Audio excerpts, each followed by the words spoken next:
திரு பாலச்சந்திரன், நான் உங்களிடமிருந்தே தொடங்குகிறேன். 2 தரப்பிலிருந்தும் பரஸ்பரம் விமர்சனங்கள் வந்திருக்கிறது. அது குற்றச்சாட்டுகளாகவும் இருக்கிறது. முதலமைச்சர் சொல்கிறார், எதிர்க்கட்சி தலைவருடைய குற்றச்சாட்டு குறித்து கவலைப்பட தேவையில்லை, அதை நாங்கள் மதிப்பதில்லை அப்படிங்கிற வகையில் பேசியிருக்கிறார். இது நிர்வாக ரீதியிலான செயல்பாடுகள் அப்படின்னு பார்க்கும்போது மேற்கொள்ளப்பட்டு வரக்கூடிய நிவாரண பணிகளை நம்ம அந்த அளவிலே பார்த்துடணுமா, அதை தாண்டியும் இதில் அரசியல் இருக்கு அப்படின்னு பார்க்க வேண்டி இருக்கா? 2 பேர் சொல்றதுமே சரின்னு சொல்லி நான் நினைக்கிறேன். அதாவது போன அதிமுக ஆட்சியில சுருங்கிட்டு இருந்த அதிமுக ஆட்சியின் காரணமாக வெள்ளம் கட்டுக்கடங்காமல் போன இட்ஸ் மேன் மேடு ஃப்ளட்டுங்கிறது உண்மை. அதனால் பல பேர் இறந்தார்கள் என்பதும் உண்மை. அப்படிங்கிறது நிச்சயமான உண்மை. அதை யாராலும் மறுக்க முடியாது. அதை முதல்வர் சுட்டிக்காட்டியிருக்கிறார். சுட்டிக்காட்ட வேண்டிய கட்டாயத்தில் தண்ணீர் விமர்சனங்கள் வரும்போது விமர்சிப்பவர்கள் யார், அவர்களுடைய தராதரம் என்ன என்று பேசுவது அரசியல். அந்த அரசியல் we live in a political context. அந்த அரசியல் அவர் பண்ணித்தான் தீர வேண்டும் என்று சந்தேகமில்லை. அதேபோல் திரு எடப்பாடி அவர்கள் அரசின் தவறுகளை சுட்டிக்காட்ட வேண்டுவது எதிர்கட்சியுடைய கடமை என்று சொல்வதும் சரிதான். எதிர்கட்சியில் நிச்சயமாக அரசு எங்கெல்லாம் தவறுகள் நிகழ்ந்திருக்கின்றனவோ அங்கெல்லாம் தவறுகளை சுட்டிக்காட்ட வேண்டும். அப்படி இருப்பதால் தான் எதிர்கட்சிகள் விழிப்பாக இருக்கும் பொழுதுதான், நியாயமான குற்றச்சாட்டுகளை கூறும் பொழுதுதான் ஆளுங்கட்சி அந்த குற்றச்சாட்டுகளில் நியாயம் இருந்தால் அந்த நியாயத்தை உணர்ந்து அதனை நிவர்த்தி செய்ய முயலும் பொழுதுதான் மக்களுக்கு நன்மை கிடைக்கும். அதுதான் ஜனநாயகத்தின் மக்களுக்கு. பெருந்தன்மை மிக்க நம்முடைய முதல்வர் இத்தகைய சொற்களை தவிர்த்திருக்கலாம். அவருடைய குற்றச்சாட்டுகளை பற்றி நாங்கள் கவலைப்படுவதில்லை என்ற அளவுக்கு சொல்லியிருக்க வேண்டியதில்லை என்பது என்னுடைய கருத்து. முந்தைய ஆட்சியோடு ஒப்பிடும்போது இந்த ஆட்சியில் அமைச்சர்கள் சுறுசுறுப்பாக இருக்கின்ற அதிகாரிகள் எல்லோருமே வெள்ளத்திற்கு நடக்கின்ற இடங்களுக்கு செல்கின்றார்கள், விரைந்து நடவடிக்கை எடுக்க முயற்சி செய்கின்றார்கள் என்பதெல்லாம் எந்த விதமான சந்தேகம் இல்லை. ஆனால் 50-60 ஆண்டுகளாக இயற்கைக்கு நாம் கொடுமைகளின் காரணமாக இன்று நிகழ்ந்து கொண்டிருக்கின்ற கிளைமேட் சேஞ்ச், பருவநிலை மாற்றம், காலநிலை மாற்றம் மற்றும் அதன் விளைவாக மழை பொழிவு, மான்சூன் என்பது 3 மாதம் என்று இல்லாமல் 3 அல்லது 4 நாட்களில் மொத்த மான்சூன் மழை பெய்துவிடும் என்ற அவல நிலை. இதற்கு 2 காரணங்கள், நேஷனல் அண்ட் இன்டர்நேஷனல் 2 காரணங்கள் இருக்கின்றன. அவைகள் ஒரு நாளில் சரி செய்து விட முடியாது. சென்ற ஆண்டு நடந்த வெள்ளத்தை கணக்கிட்டு இந்த ஆண்டு இவர்கள் சரியான முயற்சிகள் செய்தார்கள் என்றால், அதை விட அதிகமாக ஒரு சில இடங்களில் மழைப்பொழிவு ஏற்படும் என்றால் அதன் காரணமாக பிரச்சனைகள் சில நாட்களுக்கு வரத்தான் செய்யும். மக்கள் வெள்ளத்தோடு வாழ பழகிக் கொள்ள வேண்டும் என்பதுதான் கசப்பான உண்மை.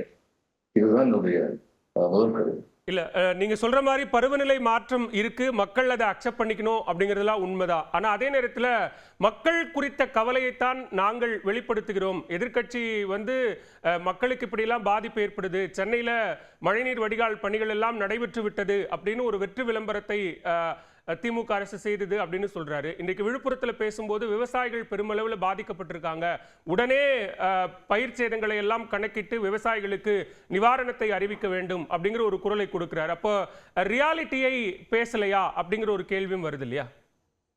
இல்ல, அவர் ரியாலிட்டியும் பேசுறாரு, அதை மீறி அதுல அரசியல் ஆதாயம் தேடுவதற்கு முயற்சி செய்கிறார். இப்போ ஆவடியில நேற்று முந்தான 26 சென்டிமீட்டர் மழை பெய்யா. வழக்கம் ஆவடியில ஒரு மழை பெய்யுமா? தூத்துக்குடியில சென்ற ஆண்டு 100 சென்டிமீட்டர் பக்கத்தில் மழை பெய்ஞ்சு ஒரு இடத்துல. வழக்கம் அது மாதிரி மழை பெய்யுமா? இப்படிப்பட்ட மழையை எந்த அரசாலும் எதிர்கொள்ள முடியாது.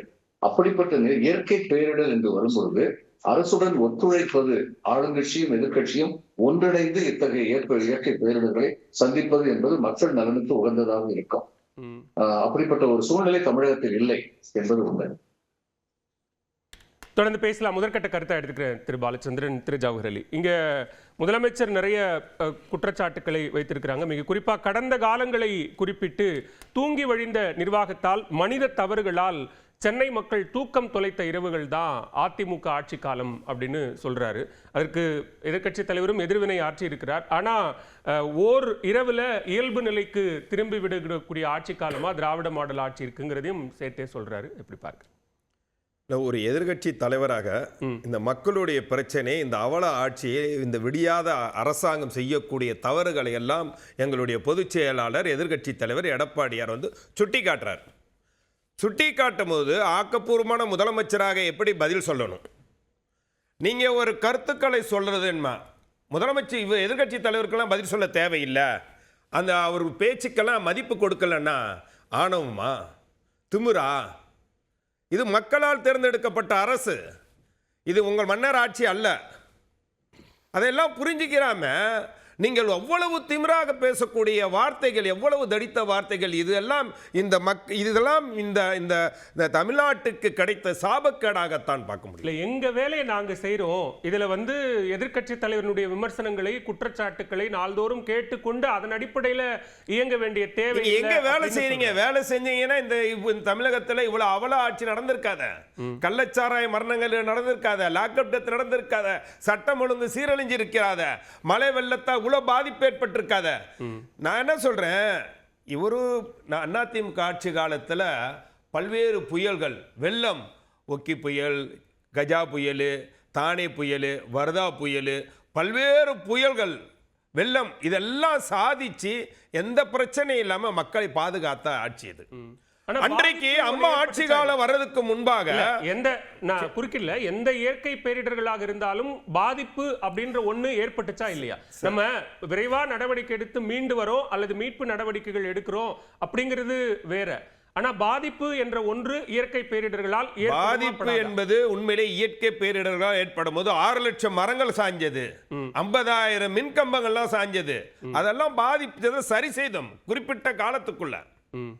அன்றைக்கு அம்மா ஆட்சி 2011 வர்றதுக்கு முன்னாடி சென்னையில மட்டும் 3000 இடங்கள்ல தண்ணி தேஞ்சிக்கிட்டு இருந்தது சார். 2021 அது வந்து கடைசியாக மழை பெய்யும்போது அது மழை தேங்கிய இடங்கள் மட்டும் 180 குறைச்சோம். மழை தேங்கக்கூடிய இடங்கள் சென்னையிலங்கிறது 180 இடங்களாக குறைச்சோம். 3000 இடங்கள் இருந்தது. ஆனா இப்போ இன்றைக்கு ஒரு சாதாரண மழை, இந்த மலையை வந்து ஒரு பெரும் வெள்ளமாக, பெரும் மலையாக காட்டி இந்த போட்டோ ஷூட் நடத்துறதும் விளம்பரங்கள் தேடிக்கொள்வதும் இந்த அரசாங்கம் தான். நீங்க எங்க இந்த சாதாரண மலைக்கு மழை தண்ணி எங்கேயுமே இல்லைங்கிறாரு, ஒரு சொட்டு தண்ணீர் கூட எங்கேயுமே நிக்கலங்கிறாரு. மனசாட்சியோட திமுககாரங்க பேசணும், மனசாட்சியோட பேசணும். நீங்க இப்ப பாருங்க, கொருக்குப்பேட்டை எழில் நகர் எடுத்துங்க, இன்னைக்கும் தண்ணி நிக்குது. ஏன் நீங்க கொளத்தூர் தொகுதியில ஜிகேஎம் காலனி, பூம்புகா நகர் பகுதியில் இன்றைக்கும் தண்ணி, இப்பயே தண்ணி நிக்குது. நேத்து தண்ணி நின்றது. காலையில முதலமைச்சர் ஆய்வு மேற்கொண்டு எடுத்த அது ஆமா, ஜிகேஎம் காலனி தாண்டி பூம்புகா நகர், முருகா நகர் இருக்குது, அங்கேயும் தண்ணி நிக்குது. நான் அந்த பகுதி போராடு. இன்னும் சொல்ல போனா நீங்க தாசமக்கான் பகுதியில் அந்த காவா ஓரம் வீடெல்லாம் புகுந்து தண்ணி அங்க வாழ முடியாம இந்த இதுல போயிருக்கிறாங்க. தண்ணி ஃபுல்லா இன்னும் வடிஞ்சு போல, இன்னும் இருக்கு. அப்படி ஏன் கொசப்பேட்டை சேகர்பாபு இருக்கக்கூடிய இடம், மேயர் இருக்கக்கூடிய இது ஜமாலியா, மேயர் அவர்கள் இருக்கக்கூடிய ஜமாலியாக பின்புறம் அந்த பகுதியில் தண்ணி, நேத்தெல்லாம் தண்ணி அந்த பக்கம் போகவே முடியல. அப்போ நீங்க தண்ணியே இல்ல அப்படின்ட்டு ஒரு கட்டமைப்பை எப்படி எடுத்தோன்னு சொல்றீங்கல்ல, இது எதுக்காக சொல்றீங்க? நீங்க போய் மக்களிடம் இருந்து அந்த பாதிக்கப்பட்ட இடத்துல போய் பார்த்து சொல்றதுங்க வேற. நீங்க கட்டுப்பாட்டு அறைக்கு போனீங்கன்னா கட்டுப்பாட்டு அறையில நீங்க என்னத்தை பார்த்துட முடியும்? கட்டுப்பாட்டு அறையில நீங்க கட்டுப்பாடோட போவீங்க, கட்டுப்பாடோட கொண்டு வந்து விட்டுருவாங்க, அவ்வளவுதான். அவங்க சொல்றத பாதிக்கப்பட்ட இடத்துக்கு போய் நேர்ல போய் பார்த்து அங்க இருக்கக்கூடிய வெள்ள பாதிப்புகள், நீர் தேங்குதா இல்லையா, அல்லது நீர் தேங்காம இருக்கிறதுக்கான என்ன நடவடிக்கைகள், அது மழை நீரை வெளியேற்றதுக்கான நடவடிக்கைகள் அப்படின்னு பார்க்கக்கூடிய அந்த ஆய்வுகளை நீங்க பட்டியலில் எடுத்துக்க மாட்டீங்களா? நீங்க எந்த அளவுக்கு செஞ்சிருக்கீங்க? நீங்க குறிப்பிட்டு ஒரு இடத்துக்கு போனீங்கன்னா அதோட போதுமா உங்களுக்கு? நீங்க எந்த அளவுக்கு முடக்கி வச்சிருக்கீங்க? முடக்கி வந்து இந்த அரசாங்கம் செயல்பட்டு இருக்கு. எத்தனை அமைச்சர்கள் சென்னை மாநகரத்தில் இருந்தாங்க? எத்தனை நிவாரண முகாம்கள் திறந்து வச்சீங்க? எத்தனை மருத்துவ முகாம்கள் இன்னைக்கு நடக்குது? பதில் சொல்லுவார். எதுவுமே இல்ல, இன்னைக்கு எதுவுமே இல்ல. ஆனா மழை நீர் வடிஞ்சு போச்சு, மலையில இருக்கணும். பாலச்சந்திரன் குறிப்பிட்டு என்ன சொல்றாருன்னு கேட்டுட்டு நீங்க கண்டினியூ பண்ணி சொல்லுங்க. இல்ல அவர் சொல்லுவாரு சார், ஒரே அவருக்கு பதில் சொல்லிடுறேன், சொல்லட்டும்.